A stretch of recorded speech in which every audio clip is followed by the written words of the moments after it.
Hello, everyone, and welcome to our panel, Artpportunities. All three papers in this panel deals with various ways art presents opportunities for non-human animals through awareness, advocacy, and inclusion. The panel will include three presentations, followed by a discussion and Q&A. You're welcome to write down questions and comment in the chat box during the presentations. Please write to who you are addressing your comment or question. Our first presenter is Hadas Marcus from Tel-Aviv University. Hadas, you can begin. Thank you, Limor. Okay, hello everyone. I'm here tonight. I'm enjoying this conference very, very much. I can't say how wonderful it is. The topic that I'm going to discuss is visual culture, promoting awareness of animal suffering in the Anthropocene. And for my title slide, I chose images that are kind of mysterious. So since I can't really ask you to guess, I'll explain them. On the right side, or maybe you have guessed, you see a black cloud of birds in the sky, and these are passenger pigeons. This is a painting from about 200 years ago when they were the most abundant bird in North America. And these lineup of hunters either loading their guns or shooting their dogs as the birds are falling out of the sky. And on the left-hand side, you see a painting by Luis Agassiz Fuertes, who was one of the most well-known bird painters ever to live. And Martha, who died in 1914, she was the last passenger pigeon. The species is now extinct. After being the most abundant bird, they even think perhaps on the planet, it is totally extinct due to hunting. So when I talk about visual culture as it relates to animals, animal welfare, animal rights, human-animal connections, it can go into many, many different directions. So one of the first images that came to my mind in terms of animal rights was a trial in 1822 in which a man, he was an Irish member of parliament named Richard Martin, but very fondly called Humanity Dick. He dragged an emaciated, abused donkey into court and spoke on his behalf. And the court, everyone in the courtroom was laughing at him, and they even dragged a basket full of vegetables and threw them at him to make fun. So this painting from 1838 shows this situation. But it can also be as contemporary as My Octopus Teacher, which is a wonderful documentary that got many accolades and awards, an Academy Award, of this wonderful relationship between a South African photographer and an octopus that he becomes very fond of, and develops a whole relationship over a year. A little bit about myself. I used to be quite a serious artist. I have to say I'm sorry, I'm not anymore. I'm doing other things. Mostly I was painting birds. In 1991, I had a kind of life-changing experience. I was over here living in Israel at the time, and I went to Wisconsin because I had been accepted to Birds in Art, which is a very important yearly competition and exhibition. And I met all these artists that were painting birds, and it was really just a wonderful experience. And I've illustrated pamphlets for identification of different bird species. I write for the Journal of Animal Ethics that is published by Oxford. I am an associate fellow of Oxford Center for Animal Ethics. And 2 years ago, I wrote and edited an art book on the Dead Sea, on the wildlife of the Dead Sea. That was a collaborative project of 20 international artists who came to Israel and Jordan to paint the Dead Sea, its landscapes, and its animals. As an associate fellow at the Oxford Center for Animal Ethics, I have been exposed to many, many wonderful people. One of them was Kerry Cronin, and she's a professor and a historian of visual culture. She has written a lot about the connection between art and animals, not only art, but things like pamphlets and advertisements and political campaigns. And she says it's really important to think about the relationship that exists between images and animal ethics, because representation of animals shape how we think about them and how we treat them. And for example, she took on the topic of vivisection and how it was presented in England. Another person who I became close to at Oxford, oops, this isn't changing, okay, is Isa Leshko. a very, very sensitive and wonderful woman who's a photographer of elderly animals. She created this exhibit and book, Allowed to Grow Old, where she went to farm sanctuaries where these animals who normally would have been slaughtered, or as they would say, put out of their misery for all kinds of reasons, were allowed to reach and ripe old age. And their faces, their bodies are testimony to the difficult lives that they've had, their pain. And yet they seem to have so much character and integrity. And she really fell in love with them and created this very, very dignified exhibit of them. I also read a lot. I enjoy eco-critical publications, literature. So one is by Steve Baker, who has written many books and articles on the subject. He himself is an artist. There's others as well. Randy Malamud and Nigel Rothfels are other people that I enjoy reading. So yesterday I was thinking, as I was listening to this heartbreaking presentation with the poetry and John MacArthur's photography, it reminded me of Brita Jashinsky, who had created a book called Zoo.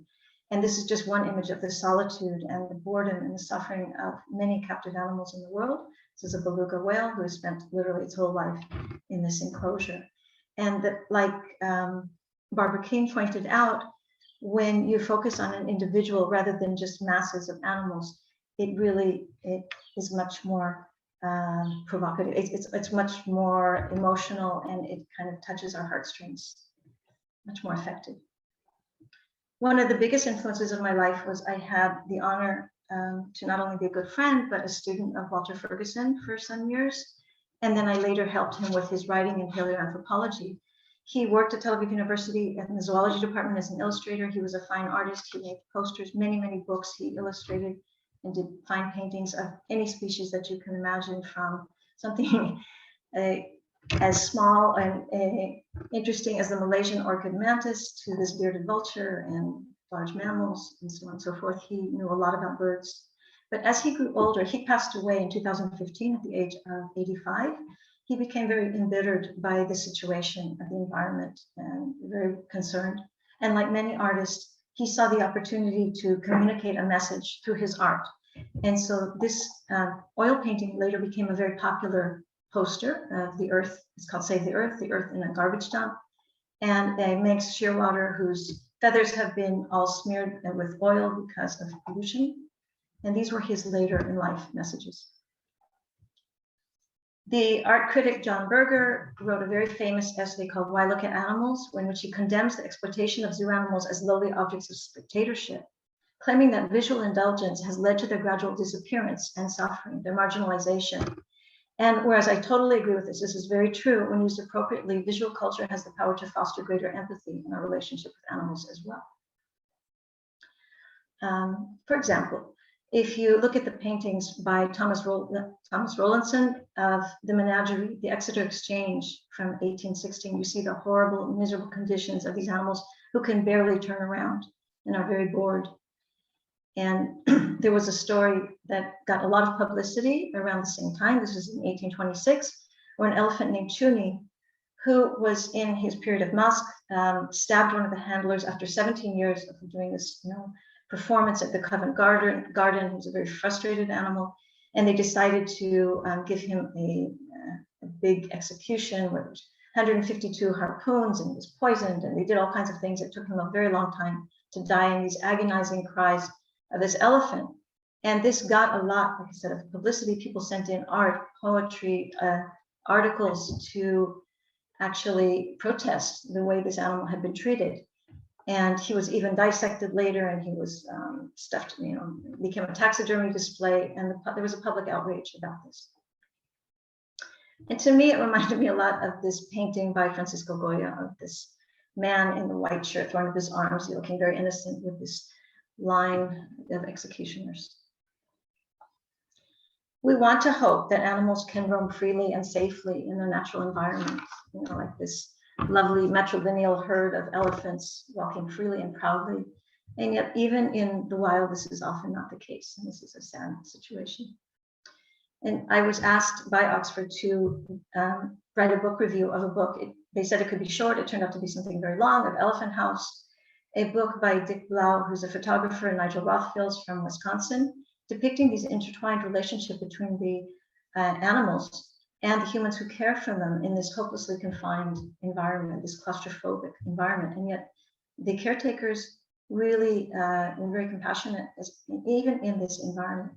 And they tried their best to take care of them, but we can't help but feel that these are just heartbreaking images of these elephants in this very prison-like enclosure. It's in Portland, Oregon. It has since been destroyed, and they created a new facility, which is much bigger and much more pro-animal, with all kinds of stimulation and things like that. I actually visited the facility.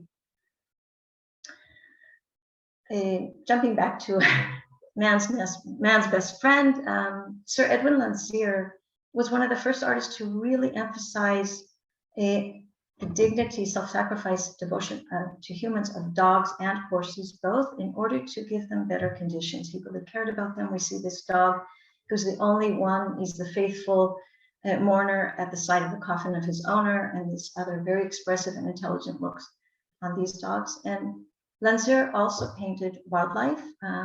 He's well known for this image of the stag standing so proudly, and also he was a hunter. Like many artists at the time, they loved animals, but they also hunted them. Okay, so Landseer, sorry. Going from Landseer to someone else, William Kuhnert is a German artist who lived in the early 1900s. He went all over the world. He was an adventurer, he was a hunter, and yet he was also an artist. And it's not really clear what his feelings were about this. When you see this caricature, it makes me wonder how much he really thought of the hunters. And in India as well, he was in Africa and India. And this brings us to today. When we think of how many of these animals, these magnificent animals, have just been slaughtered for very petty reasons, for a trophy, for an ashtray, if we talk about mountain gorillas, or a head on a wall, or some kind of aphrodisiac, supposedly, whatever. So we have lost the northern white rhinos. There's only 2 left in the world, both females, a mother and daughter, and it looks very hopeless, even though there's talk of perhaps trying to bring them back with some kind of stem cell technique, but it looks very, very dismal. One photographer who is doing his best to document the loss of biodiversity is Joel Sartori. He works for Graphic. He's done so for many years, and he's created what he calls a project called the Photo Arc. I have the book, but he continues, and he actually goes all over the world and takes photos of animals that are on their way out. Most of them are in captivity, and again, focusing on the individual and their very special character. Like this mandrill, I think this picture is just amazing. And here's a picture of Joel himself photographing a snake. He's a funny guy. He doesn't try to give people a guilt complex. He's really into making people feel good about whatever they do to help endangered species through education. He took a photo of the last tree frog. His name is Tuffy, and he's become a symbol of extinction crisis. And he also took these photos of a critically endangered helmeted hornbill. And one of the reasons why they have become so endangered is for this reason of just carving the head as a kind of ornament to put, on a table, on a coffee table, which is very sad. This piece was dropped off in the Houston Zoo by an anonymous donor. I mentioned elephants before.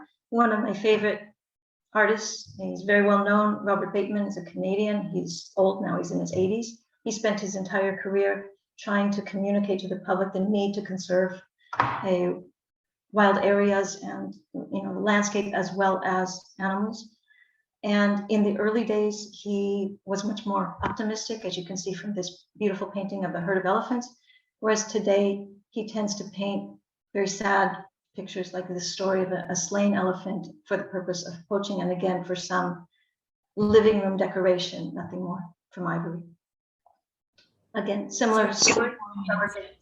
How much? Okay, thank you. Robert Bateman also would paint, sorry, my voice, again, an animal in its natural habitat, feeling good, and later the consequences of our behavior. Drift nets that have caught a dolphin and a lazen albatross is another, the ghost nets of the overfishing nets are just left in the water and they get entangled. He's done quite a bit with polar bears. A recent painting of his was global warming rather than warming, where all the ice has melted. And this reminds us of what is happening with animals, like this very shocking photo of 50 polar bears gathering around in a landfill, or the starving polar bear that went viral in Banff, Canada. Now, one of the issues we have to think about is how are children also to respond to this? Are they ready for it? I ask this myself as I have two very small grandchildren. Are they ready to receive a world in so much trouble, to know about climate change? What is extinction of a condor to a child who's never seen a wren? Robert Michael Pyle asked a naturalist. There are even competitions about endangered species, going out, and are children ready to just think about that when they haven't even had exposure to nature? Crying polar bear, and so on. This is a painting by Isabella Kirkland, very fine artist in California, who tries to sort of imitate the style of the Dutch masters from the 16th and 17th century, 63 species that have gone extinct, also largely because of our own behavior. And this amazing painting, I still, every time I look at it, I think I've seen a photograph of these birds. It's a Bachmann Warbler, which we believe is extinct, and a museum drawer where they've just been stuffed in with the little labels on their legs, and that's all that's left. A graphite drawing of a red-tailed hawk that has been electrocuted by the wires, the electric wires, all these reasons that we don't even think about, that we're losing animals. Plastic pollution in the ocean, we know a lot about, especially Chris Jordan has received a lot of media attention because of these photographs, very sad, of lazen albatross on Midway Island, where their chicks are stuffed with plastic debris because their parents have mistakenly thought it was food and fed it to them and so they're strangled by plastic. I'm sorry, Hadas, I have to stop you, but do you want to say something to conclude? Okay, I thought I had 2 minutes. Yes, I'll say something. Yesterday, I went to the Eretz Israel Museum, and every year they have this wonderful exhibit of wildlife photography. And I really recommend it. Those of you who are in Israel, please go, like the seahorse in a plastic cup, but also the compassionate people at a wildlife hospital trying to save a hedgehog. And this is of a landfill. You don't see it here, but as you watch this film, it's a aerial photography. A lot of black kites and egrets just come and fill up the frame. And I'm just gonna skip this and say a picture is worth 1,000 words. Thank you. Thank you, Hadas. The next presenter is Rajlakshmi Kanjilal from Amrita University. Is my screen visible? Yes. Okay. But So, we don't see it as like... Okay. Now is it visible as a slideshow? Yeah. Okay, thank you. So today I'm going to present my paper on animation and animal rights, leading social change through conversation on films. So when it comes to popular culture and animated films, to begin with, media stories on non-human animal suffering evoke empathy, but cannot be the single driver for social change. And many people avoid watching documentaries on animal welfare and animal rights issues, since they justify this by saying that they're shielding themselves from watching graphic images. However, audiences are much more open-minded when it comes to watching fiction, since they do not expect to see disturbing images. Waldo states that exploring non-human animal stories by emphasizing on the experience of the non-human animal characters can have a positive impact on audiences. When it comes to animated films, they are quite popular among audiences. The medium is often viewed as one which is meant only for children, which is not necessarily true. One of the advantages of the medium is that no live non-human animal actors are employed, and several ethical conundrums are thus avoided. And at the same time, the medium gives animators room to explore the often hidden lives of non-human animals. When it comes to character design and animation, I would like to restrict my presentation to two movies. One is Chicken Run and the other one is Ferdinand. The protagonists are anthropomorphic non-human animal characters. The character design of the lead characters make them identifiable and likable. Gil Bliss in her thesis emphasized that anthropomorphism helps concentrate on the content, which acts as social comment. When it comes to Ginger, we need to understand that the film is set in a farm in the UK. The attire that Ginger wears, which you can see on the screen, she wears a hat and a scarf. And her attire reflects that is attire worn by British women. The deliberate choice of costume as a me-saw element plays a significant role in how the audience perceives the character. Since chickens are the most exploited farm animals, it is essential that audiences connect with the character, especially identifying them as individuals. When it comes to the case of Ferdinand is shown as a very strong bull, and special emphasis is given to his movements, his posture, his wide eyes, then his ears, and the hair between his forehead communicates his timid and gentle nature despite his formidable size.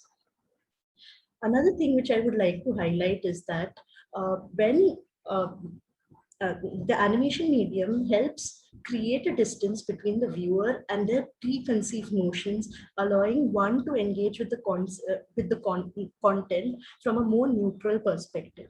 In both the movies, the character's movement does not replicate a non-human animal movement, but it is carefully designed to create a sense of familiarity with audiences. And by this, I mean that in many cases, it is a hybrid of human and non-human animal movement.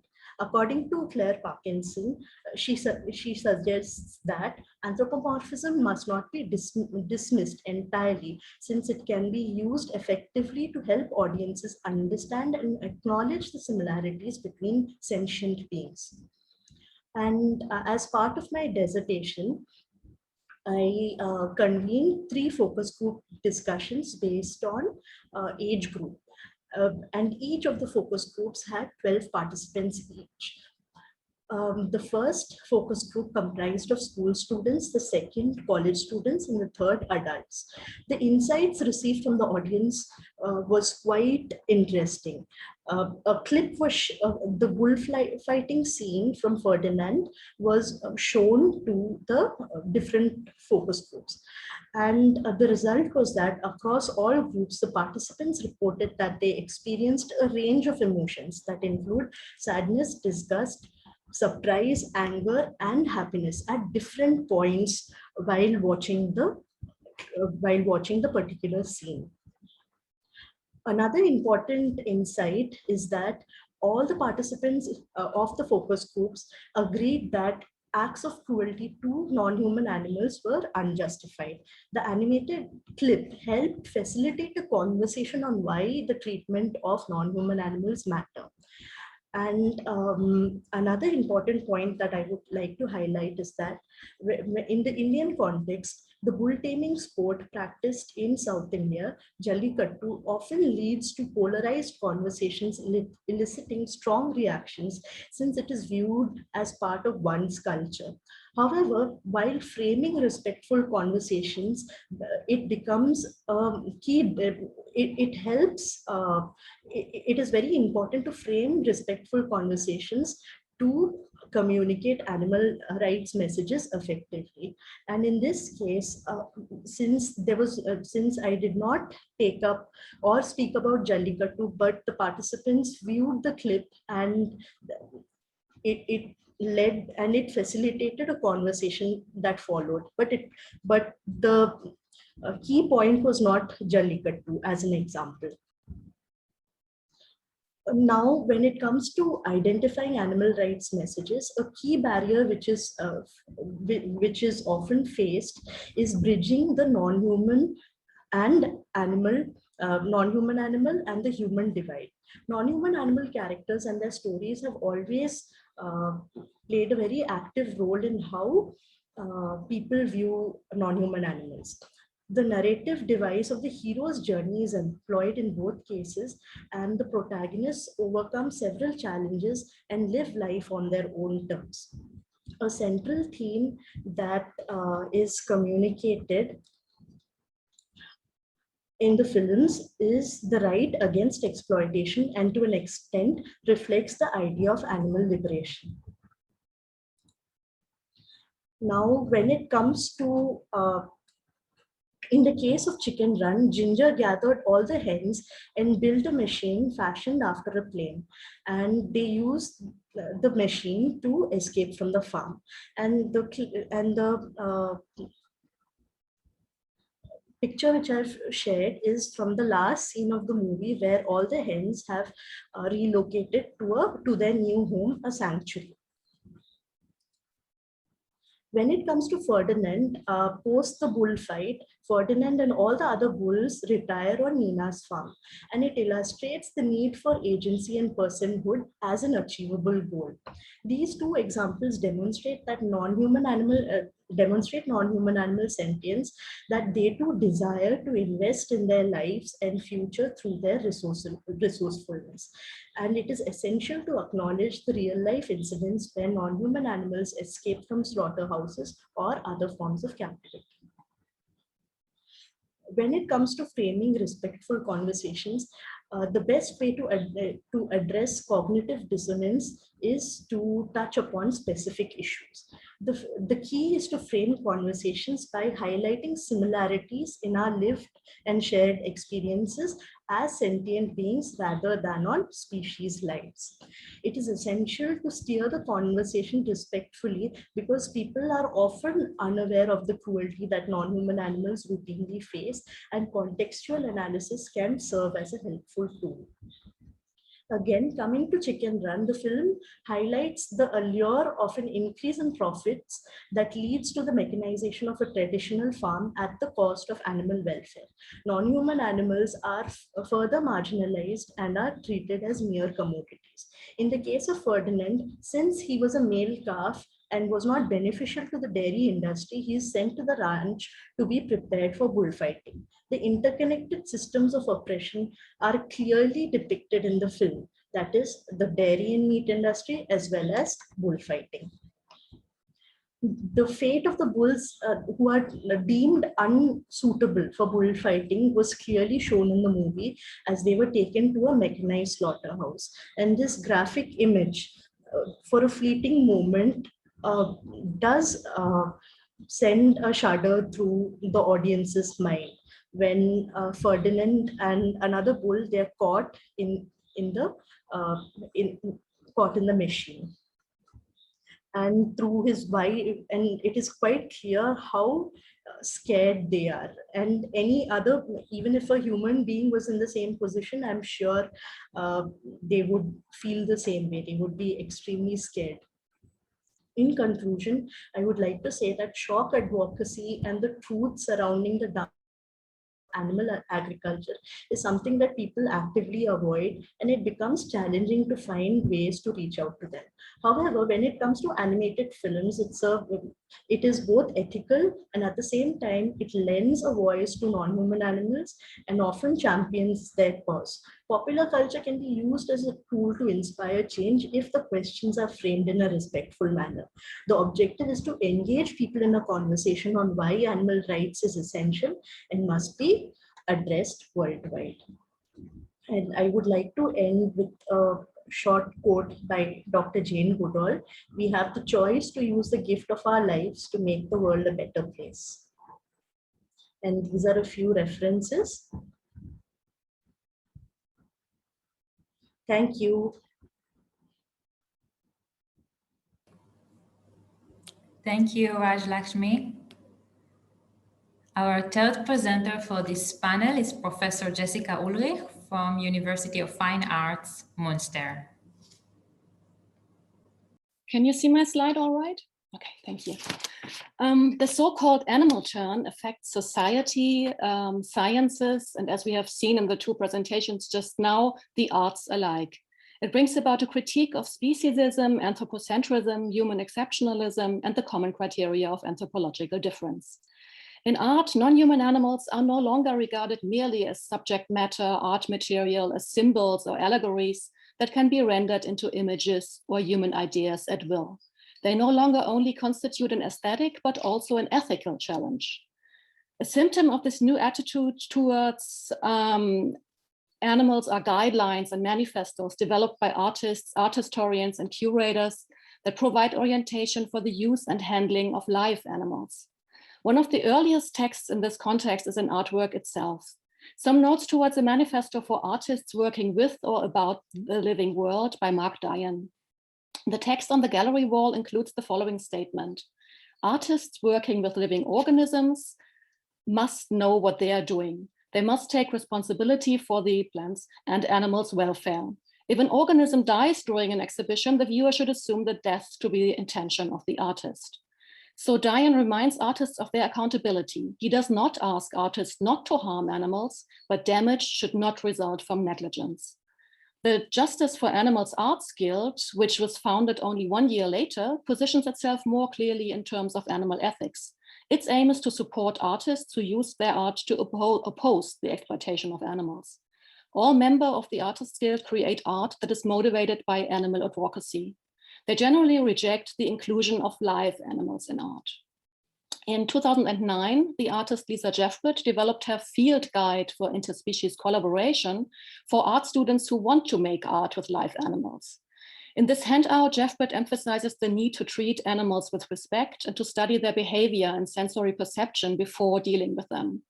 One of Jeffrett's rules is not to disturb animals, not to harm them, and not to force them to do things they do not want to do. 2 years later, in 2011, the world's largest artist association, the College Art Association, developed guidelines for art with animals. In addition to the statement that no work of art should cause physical or psychological pain, suffering, or damage to an animal in the course of its creation, the CAA guidelines formulate a number of questions. Among other things, it says, can you make the same statement if you replace the animal? What if you reduce the number of animals? If you refine the use of the animals? The questions are based on the well-known 3 Rs, so replace, reduce, refine, introduced for scientific animal experimentation. In 2017, the Mining Animals Curatorial Guidelines for Animals in Art Exhibitions were published. When it comes to live animals and works of art, the attitude of these guidelines is clear. Animals should not be harmed, either intentionally or accidentally, in the preparation or in the realization of an artwork. In addition, an uncritical display of dead animal bodies or their parts is opposed as well. So artists should, for example, try to use vegan painting materials. However, works of art that use animals, dead animals or animal material to indicate animal exploitation are considered legitimate. The guidelines also state that animals should not be marginalized or trivialized in an inappropriate way as symbols, as metaphors, or carriers of meaning. Every kind of representation always has an effect on reality. If an individual is marginalized, trivialized, or ridiculed in art, this can lead to exclusion, diminishing, and mocking of this individual in real life as well. Just like the male gaze on the female body or the imperial gaze on the non-white body, the human gaze on animal bodies has been considered as a gesture of domination. What all 3 gaze constellations have in common is that they are one-sided, hierarchical, and voyeuristic. In the last couple of years, art historians and also artists increasingly review ethical implications of the sourcing and inclusion of live or dead animals in art-making practices or art exhibitions when evaluating artworks. One of the latest examples is this article, Artistic Freedom or Animal Cruelty, Contemporary Visual Art Practice that involves live and deceased animals, published in the beginning of this year. The authors state that, quote, animal bodies on display should not be presented as a spectacle or be voyeuristic, nor become a morbid curiosity, end of quote. And they recommend the implementation of animal ethics discussions within gallery programming as a means of avoiding what could be considered unacceptable uses of animals within exhibitions. The initiatives and guidelines that I mentioned are often understood as a form of censorship, at least in the art world. But all guidelines are non-binding sets of rules, primarily meant to be food for thought. Due to a new sensibility towards animals, artists are simply asked to think more about how they depict animals and how they treat animals in their artworks. Today, artists have to be prepared that animal cruelty is no longer accepted without criticism, and that is new, that criticism might now come from within their own community and not only from Philistines without any deeper understanding of contemporary art, which was for a long time the argument when the general public disapproved of animal abuse in artworks. So considering these recent developments, one could state that guidelines, activities, and discussions about animal ethics that have evolved in the art world due to the animal turn might bring about all kinds of restrictions for art. On the other hand, with the animal turn, art is also fundamentally expanded through the inclusion of animals in the production and reception of art. Animals are no longer just perceived as passive subject matters, as models, muses, metaphors, or material in art, but they are increasingly being taken seriously as creatures with aesthetic capabilities and feelings. Art by animal and art for animal are new phenomena of the animal turn. So an exhibition like Animal House in Ottawa, for example, has been entirely dedicated to creative expressions by animals, including paintings by elephants and chimpanzees and scratchings by dogs and turtles. The animal turn also led to the establishment of the new genre of interspecies art. And in interspecies art, artists grant value to animal creativity and build on the role of animal co-authors in collaborative projects. And here's just a list of a couple of exhibitions just from 2009. One example would be Kut, Simon Pikierowicz's collaboration with two coots in Amsterdam. The artist offered the birds some personal items that had a certain value for her and documented the rendering of the material by the birds. The birds arranged some of the material to build their nests in an Amsterdam canal and ignored some of the stuff they didn't like. In this way, the work points to the different material preferences of a human or the artist and the birds. Sima Pikierowicz did not alter the behavior of the coots, who as a species have already adapted to building their nests with trash that they find in urban environments. And the work also alludes to the adaptability of birds in urban spaces who incorporate technical sounds, like, for example, cell phone ringtones in their songs. But above all, they bring to mind one of the most talked about examples of animal aesthetics, the elaborated arcades of the Bowerbirds in New Guinea and Australia. These carefully arranged architectures are decorated with brightly colored objects like berries, flowers, snail shells, and iridescent wings from beetles, but also plastic straws and plastic caps from water bottles.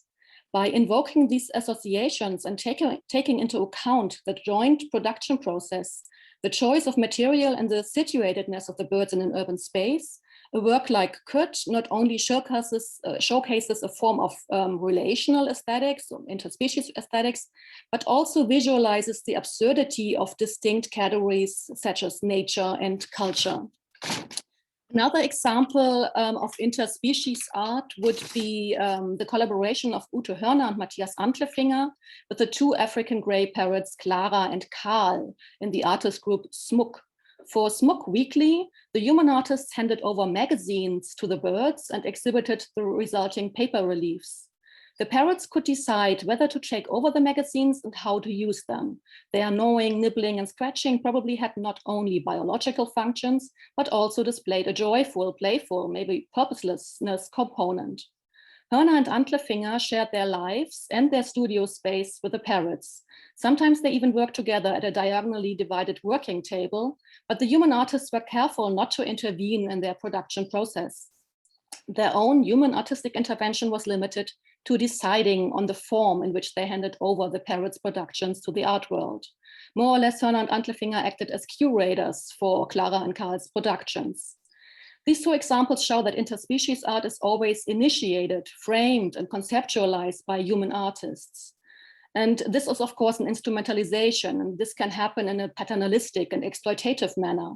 On the other hand, interspecies art can also grow into a political instrument for animal liberation by challenging the idea of human exceptionalism. When artists discover aesthetic qualities in animal productions and help humans to experience other animals as creators or co-creators of art, the purely anthropocentric concept of art is called into question. Interspecies art makes human audiences perceive other animals as feeling, communicating, thinking, social, acting, and historical individuals. But not only art by or with animals broadens the possible scope of activity for human artists, other animals are also increasingly being discovered as possible audiences for artistic productions. Rachel Mayeri, for example, produces videos for captive chimpanzees. Marek Brandt composes music for free-living wildcats, and Kurt Jurak and Alex Bailey make performances for pets. They all do extensive research on the animals' likes and dislikes before they develop and realize their work, attempting to meet their audience's aesthetic preferences. With their use of surprising images, sounds, and movements, their work can turn out to be interesting or even entertaining for the animals. But this effect cannot be guaranteed, measured, and sometimes not even be perceived by humans. The chimps, cats, or dogs are free to leave or attend the screenings, concerts, or performances, at least within the scope of the sometimes restrictive environment like a zoo environment. And they can even decide if they want to become involved as co-performers. As art audience, they for once get the opportunity to look back, thereby challenging again an anthropocentric framework in which animals often exclusively serve human desires for entertainment, scientific knowledge, or emotional support, and so on. Art for animals, presupposing an animal audience, might provoke humans to imagine the existence of alternative worldviews or aesthetic preferences that are different from our own. Another kind of art for animals takes a more activist approach, artivism, as artistic animal advocacy. In The Basement, Erik van Lieshout dealt with the precarious living conditions of feral cats in the basement of the St. Petersburg Hermitage. The filthy basement has been inhabited by cats for at least 200 years. Together with his assistants, van Lieshout converted it into a cat-friendly environment, creating and arranging sleeping baskets, scratching posts, climbing bridges, and litter boxes. The resulting furniture had a sculptural character, and the whole installation was clearly framed as a performative artwork, but the work also turned the actual place in a more livable environment for the cats. An even more existential effect had an artistic intervention by Yvette Watt, my last example. For her Duck Lake project, she disrupted duck hunting in the Molting Lagoon on Tasmania's east coast. Under Watt's leadership, 7 women performed a dance choreography to the music of Swan Lake on a raft in the lagoon at the beginning of the duck hunting season. They wore pink tutus, pink leggings, and t-shirts, and with this array of pink kitsch, the female performers ironized the exaggerated macho culture represented by male duck hunters with a similarly exaggerated chick culture. The loud music, dance movements, and bright colors disturbed the hunt and saved the lives of quite a number of ducks on that day. So the animal turn poses some challenges or even restrictions for artists, but it brings about far more expansions and also some aspirations. By holding artists accountable for their use and misuse of animals, it limits human artistic agency. But by introducing animals as creators, co-creators, audience, or even beneficiaries of art, it opens the field for animal artistic agency. Thus broadening the range of art itself. Art has always been an important field in the debate about the anthropological difference. Those who emphasize human exceptionalism declare the ability to produce and to appreciate art to be one of the few remaining attributes of humanity. But in the experimental sphere of art, it is possible to challenge these traditional assumptions in a playful way. Artworks for, with, or by animals question phenomena such as aesthetic expression, aesthetic sensibility, or aesthetic agency as purely human abilities. By taking animal perspectives and animal agency seriously, art for, with, or by animals can help change the reductionist human attitude towards other animals. And this in consequence may alter human treatment of other animals. So the animal turn in art has the capacity to become truly revolutionary. It provides the chance for the art world and its proponents to turn away from human exceptionalism and human supremacy and to turn towards the potential of a post and anthropocentric shared world. Thank you. Thank you, Jessica. And finally, it's my honor to introduce the discussant of this panel, anthropologist, Professor Jane Desmond from the University of Illinois at Urbana-Champaign. Thank you so much. Wow, 3 great papers and such an incredible surfeit of visuals. Thank you all. I have no visuals, just the talking head, but I think our heads are already visually full. So for today, day 2 of the conference, our focus is on possibilities, and this panel of wonderful papers by Rajlakshmi Kanjilal, by Hadas Marcus, and by Dr. Jessica Ullrich brings us to focus on the panel's title of Artabilities, or a consideration of what works of art and practices of art making can offer not only to these conversations, but also to the possibilities of changing relations between humans and animals. I'd like to use this opportunity to think with these 3 presentations together, rather than taking the chance of discussing each individually. There'd be way too much to say. But I'd like to focus on some concepts that can undergird the 3 of them while also grappling with the dynamism of multiple forms of visuality. And rather than trying to speak in too much broad generalization about visual culture, I'm going to focus on 3 key topics.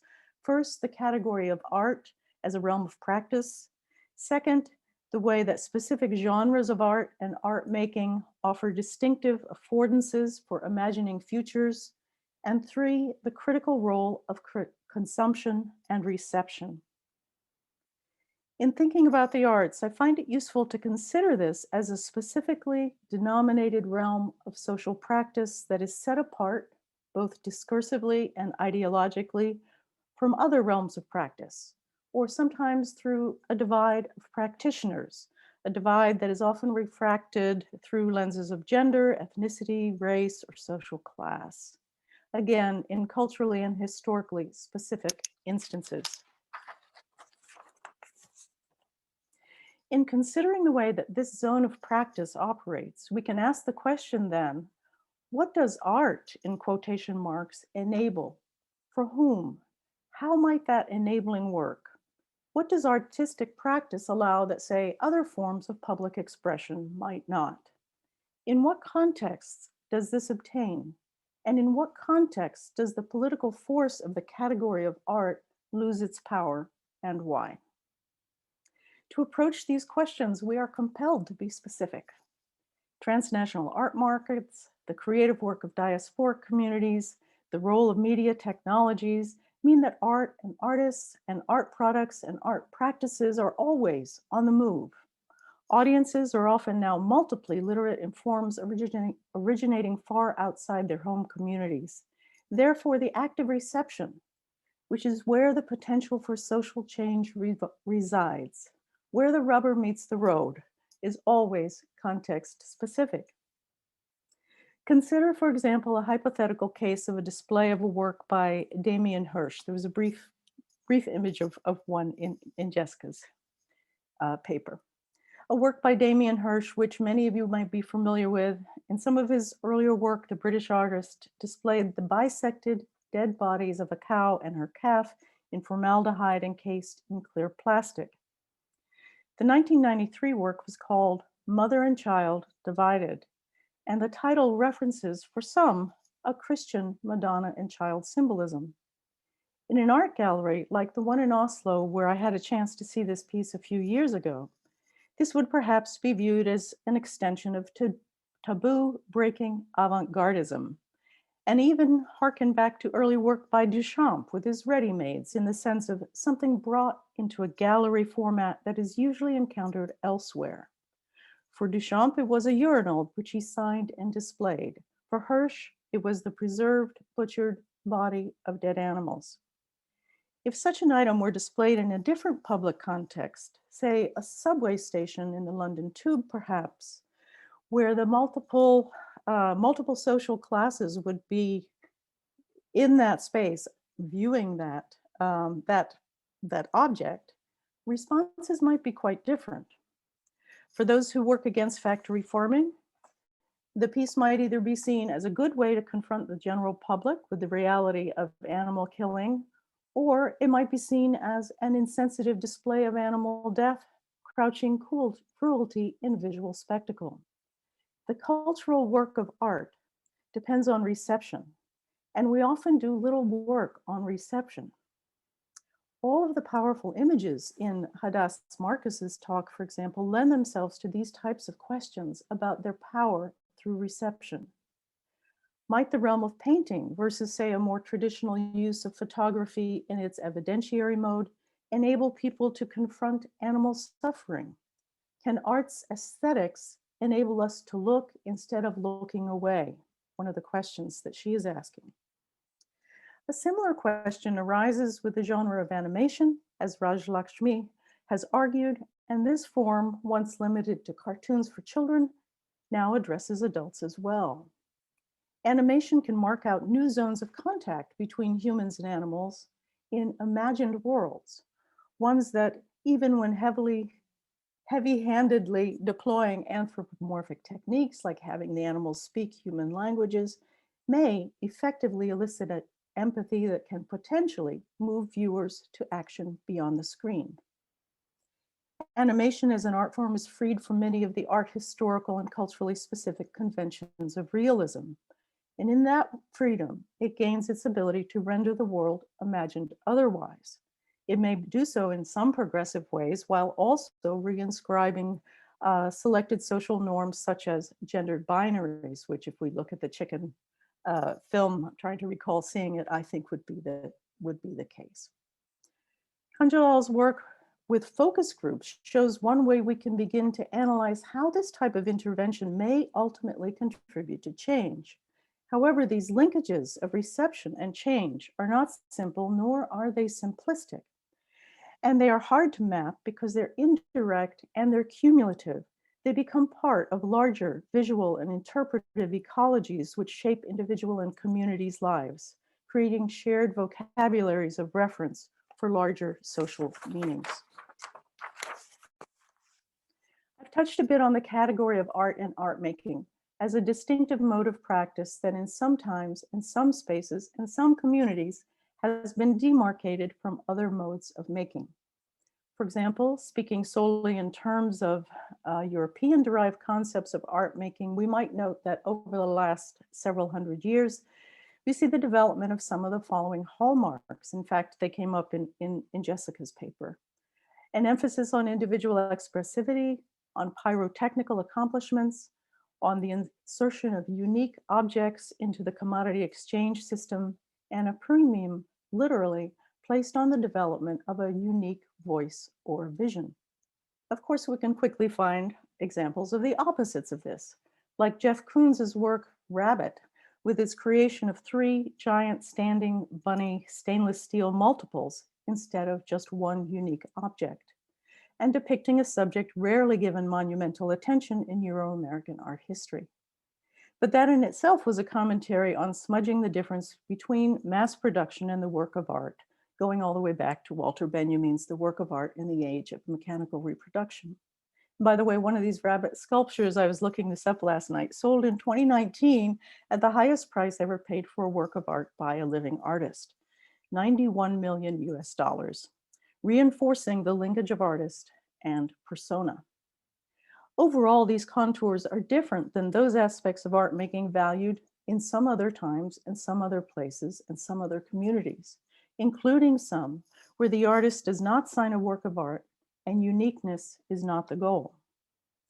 If we consider art as a zone of activity set aside from some other acts of seeing and saying, it may function as a zone of protected speech where some things are possible that in other contexts might be banned by law or convention, like, for example, the use of nudity on the stage.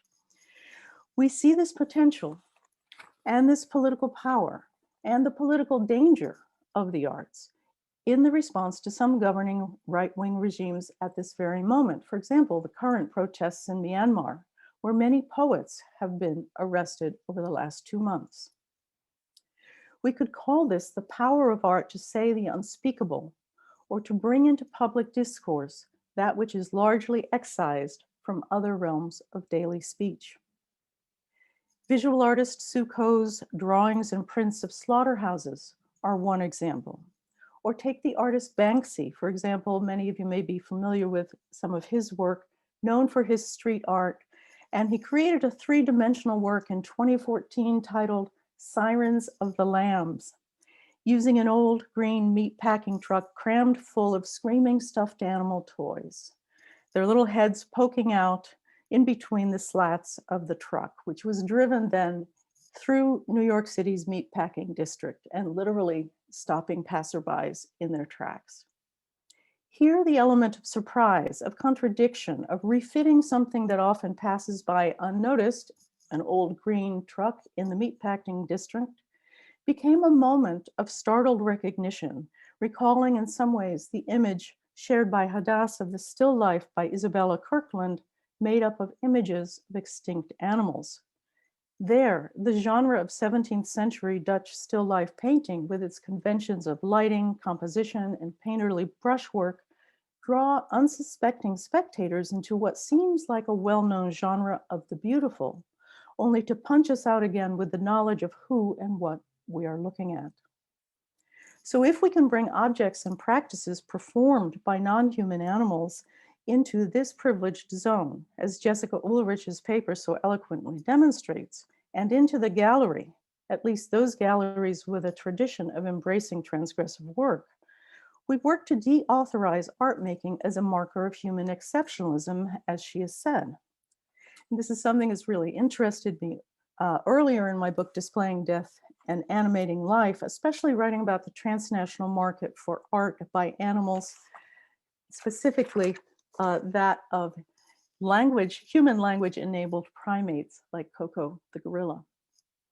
That political move to de-exceptionalize can, within the scientific landscape that looks for marks of, quote, intelligence that are intelligible to humans based on human capabilities, can then be deployed as a mode of additional, quote, evidence to garner greater respect for animal lives and even potentially lead to greater legal protections or legal rights even for some animals who can make something that humans can understand as art. In the interest of time, I'm not going to be able to take up Jessica's very important and far-reaching question as I come to a close. Her question, what makes an ethical art practice? Is it the materials, the use of or the refusal of the use of, or certain types of interactions with animals? Is it the ideological framing of the piece? Is there a notion of allowable harm in the service of a larger impact? How do the limits of our knowledge about species shape these ethical frameworks? These are dimensions that echo through the visual examples explored in the other two papers as well, and hopefully we'll have some time in discussion. In closing, I've been emphasizing here just a few of the many fertile issues that emerge from considering these three fabulous papers together. I've argued for the importance of proactively considering the category of art as a historically and culturally based practice if we are to think about its potentially liberatory dimensions. I've foregrounded the crucial role of reception and its contextual and historical situatedness. And finally, I've emphasized the enabling affordances that the category of art and the mobilization of that category may offer, such as providing a zone of saying the unspeakable and of imagining otherwise, both of which are simultaneously artistic and political praxes, as we know, and that can potentially contribute to changed perceptions and generate affect, leading ultimately to action and material impacts outside the artistic realm as well. That is, leading us to artabilities. Thank you.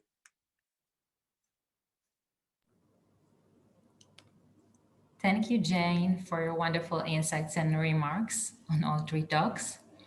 We will move now to questions from the audience. I remind you that you can write down questions in the chat box or use the raise hand button. And I see that there is already one question in the chat of Francine. Francine, would you like to unmute yourself? Yes, thank you. Sorry, I was trying to unmute myself. Thank you for letting me ask my question. So I just wanted to thank the presenters and also thank Desmond for the wonderful and very intriguing presentations and summing up and discussion. I'm curious about your perspectives on non-Western art, specifically Indigenous art, and also art produced by children, because they're very different perspectives than a trained artist or someone who's thought, well, I shouldn't say Indigenous people are not trained artists, but I mean in the Western culture, Western sort of perspectives. And I was just curious how you perceive these types of art to fit within your framework of how art is being transformed to represent animals differently, and within that, their relationship to humans. Thank you. The question is for all of us, right? Yeah. Unfortunately, I'm not at all an expert on Indigenous art. I know there's quite interesting stuff when it comes to human-animal relations in the indigenous futurism movement, which is very, very recent, new art movement in Canada and the US. But that is quite similar to Western art in my humble opinion. I'm not expert at all, but I think because you're also talking about children's art, and maybe one thing I want to say is that whether something is defined as art may not necessarily be inferred from the object itself. So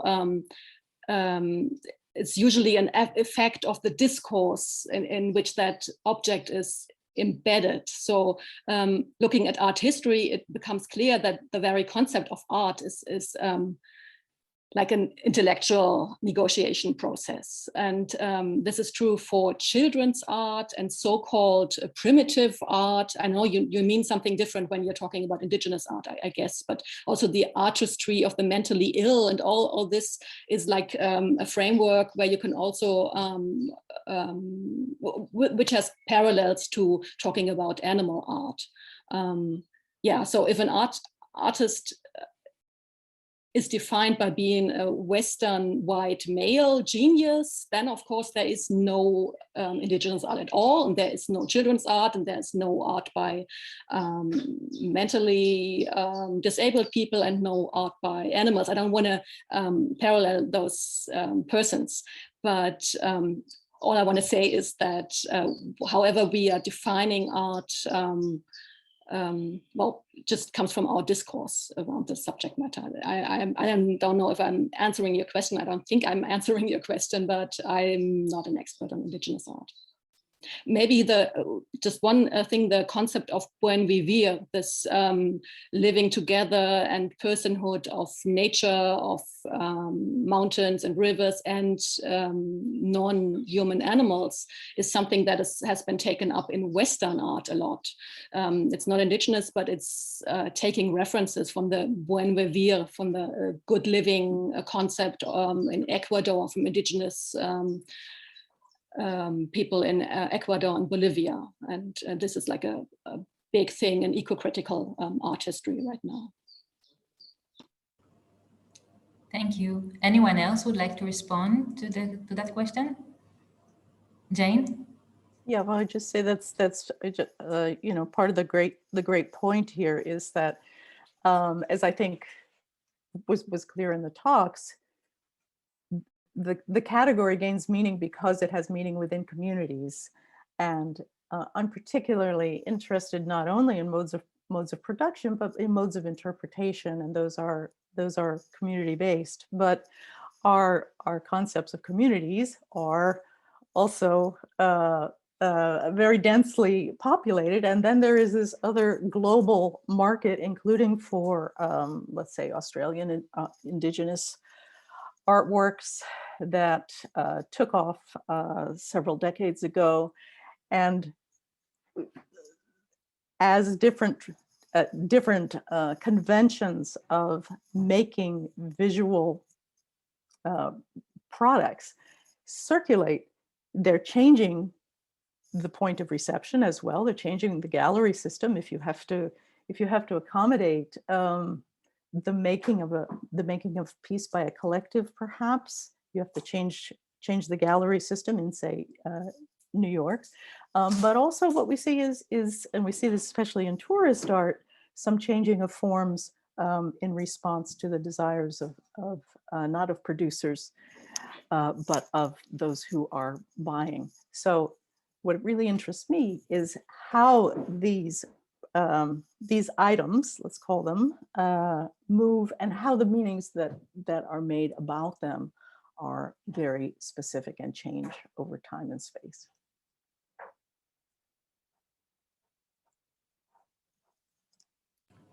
Yes, Hadas. I want to respond a little bit. Speaking of Australia, I've often wondered how Indigenous art might have responded to the fires that were a couple of years ago, where they lost so much of the whole, continent, the whole country, and also 1 billion animals perished. And they're very connected to animals in Australia. That's one thing I wanted to say. And also I wanted to respond to Jane. First of all, I loved what you had to say. I once did a whole presentation on Sirens of the Lambs, Banksy's truck. And what was interesting, because the question was also about children's, we normally think of stuffed animals as being for children and that whole connection with innocence. And they were very cute little squealy animals. And then to have such a horrifying message connected to them. And then you talk about reception, and I think it's very powerful. Also, when we look at children's art, it touches us in ways differently than the art of a commercial artist or professional artist, because of their innocence and just their honesty of the way they see the world. So I think it's not so much that the children's art is so different, it's more the way we see it, the importance we give to it. Thank you, Hadas. Would anyone else, Rajlakshmi or Jessica, would you like to respond to Jane's remarks? I'd like to add that from the Indian context, two observations. One is that when it comes to, when we go back in history, when we look at the cave paintings associated with Buddhism, for example, the Ajanta cave paintings are very famous. Apart from that, the Ellora cave paintings, and then the elephant caves situated in Maharashtra. So there are a lot of examples like that, as well as the Bhimbetkar cave paintings, where there are representations of wild animals that include wild boars, bisons, monkeys, rhinoceroses, several, and when I looked at Native American art as well, there are so many crossovers, and I'm sure when I looked at art across other cultures as well, there are quite a few similarities. Then while I will not be commenting on indigenous art as such, but I would like to add that India has a rich history of folk art as well, which plays a very important role. And the state that I come from originally, which is West Bengal, there is a very famous artist, folk artist, Jamini Roy, and his style of painting is quite popular, and he has used a lot of animal motifs, which is very interesting. So I just wanted to chime in and add this perspective as well. Thank you. Thank you. I see that there is a comment from Anu. Anu, would you like to unmute and...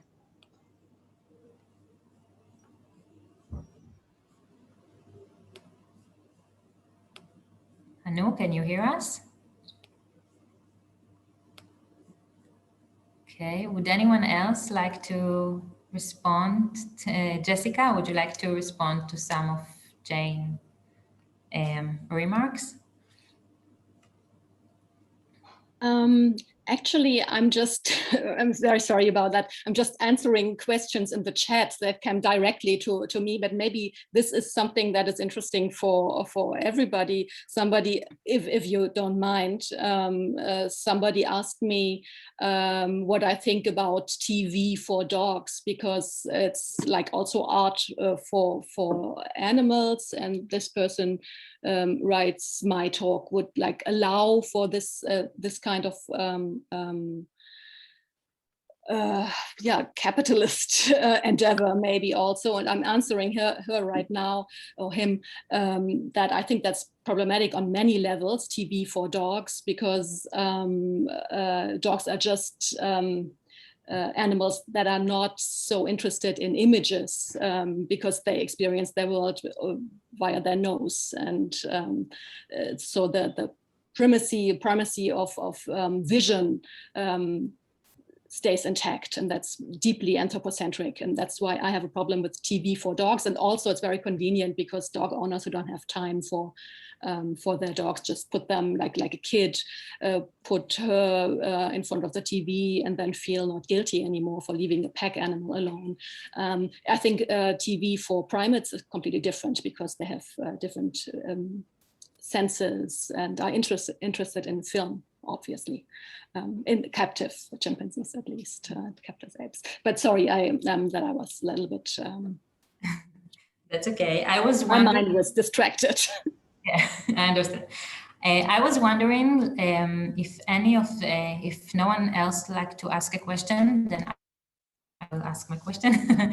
I was wondering about the materials the artists use. I mean, Jane was talking about it, and I was wondering also, I saw that there is a use of plastic materials, and was wondering if the artists think about that, think about the materials they use, because some of it might be harmful to the environment or to the animals themselves. Are you asking everyone? No, I'm asking you. Oh, I'm sorry. Yes. Yeah, well, I don't know which artworks you're referring to now, because there were two parts to my talk, and one of them was like where I was like citing the guidelines and manifestos, and so there's a lot of awareness for harmful material. Plastic is one thing, but mostly, you know, animal material that in painting or sculpture or photography, there's always, you know, dead animal bodies are in there. You don't see that even in old master paintings like Titian or so. You have so many dead animals, shells by, I don't know, that also because they were used so much, like in Renaissance, they even had ecological problems because they used so much animal material for their painting material, and that's something that you don't see. But in a Damien Hirsch, you see the dead shark or the dead cow, and that's then people perceive that differently and have different feelings towards that. So artists today are I think very conscious, if they are at all sensitive to animal issues, about the material they're using. So the last painting I showed by Hartmut Kiewert, the evolution of revolution, just like my last slide, he's making experiments with vegan painting material. So he's really trying to not to use any animal parts for his painting, and that's not very easy. And a lot of photographers I know are just doing digital photography, because for the old-fashioned analog photography, you have silver and gelatin, so you have animal stuff on the photography. Usually you don't know that as as an art audience, but yes, many artists think about the material, but some don't at all. So you cannot say that like this is a new trend to be more conscious about material. I'm teaching at art schools in Berlin and in Münster, and I know that many of the younger artists have really ecological awareness, are trying to avoid plastic. But very, very seldomly they're thinking about animal products and painting material. Thank you. Unfortunately, we're running out of time and we need to move to the last part of the day. So I'm sorry we couldn't get, if there were more questions, I'm sorry if we couldn't get to all of them. And I'm writing in the chat my email address to anyone who would like to continue the discussion. And if there are more questions, I will pass it on to the participants. Thanks again to all the presenters for beautiful presentation and enriching discussion. And please stay with us for the last time slot of this evening. There is no break. The last time slot of this evening, opportunities, expressions, and impressions.